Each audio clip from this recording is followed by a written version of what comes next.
आदिवासी विभागाच्या माध्यमातून विविध योजनेची प्रभावी अंमलबजावणी करत जात असते।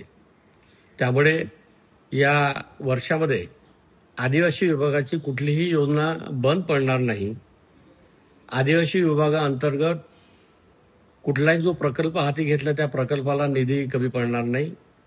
त्यामुळे आदिवासी विभागाचा निधी इतरत्र गेला किंवा काय जे याच्यावर जे चिंतन सुरू आहे त्याच्यापेक्षाही आदिवासी विभागाला कुठल्या प्रकारचा निधी कमी पडणार नाही आणि महायुती सरकार 100% आदिवासी समाज आणि आदिवासी विभागाच्या भक्कमपणे पाठीशी असल्यामुळे मी माझ्या समस्त बांधवांना आवाहन करतो, आश्वासित करतो, देशाचे पंतप्रधान नरेंद्र मोदी यांच्या कल्पनेतून पीएम जनवन योजना, धरती आबा योजना या योजनेच्या माध्यमातून सर्व आदिवासी समाजाला वेगवेगळ्या योजनेचा लाभ मिळत आहे।